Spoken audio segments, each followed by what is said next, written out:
भूख लगी हुई हवेली। ब्लैकवुड लेन के आखिर में एक पुरानी हवेली थी जिसमें कोई जाने की जुर्रत न करता।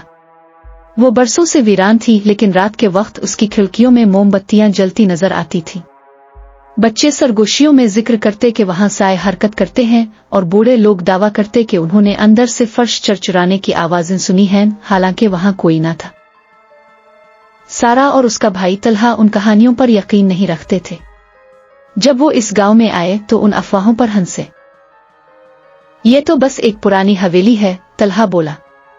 चलो अंदर चल कर देखते हैं।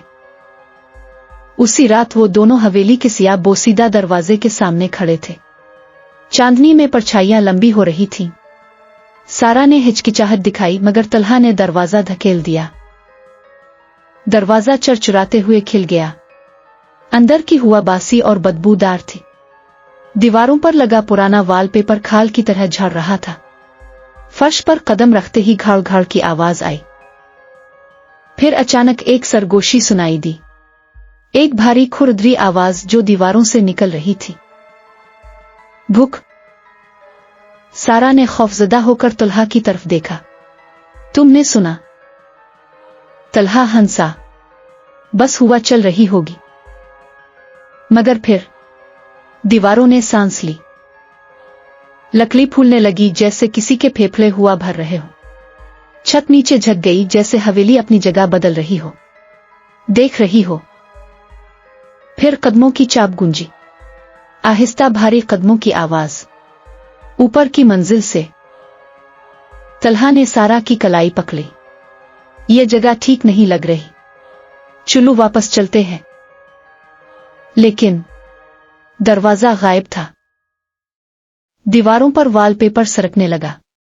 इसके नीचे चेहरे उभर रहे थे, मुड़े तली चीखते हुए चेहरे, जैसे वो दीवारों में दफन कर दिए गए हों। उनकी आंखें उन्हें देख रही थीं। अचानक एक जोरदार चटाख की आवाज आई। जीना टूट गया। नीचे अंधेरा गहरा था, ऐसा जैसे वहां कोई तहखाना ना हो बल्कि एक ना खत्म होने वाली खाई। फर्श के नीचे कुछ हरकत कर रहा था, कोई चीज जो जिंदा थी। सारा ने चीख मारी। जमीन में हलचल होने लगी जैसे गोश्त की तहें फड़फड़ा रही हो। और तब वही सरगोशी दोबारा आई, गहरी भूखी। ठहरो, मुझे खुराक दो।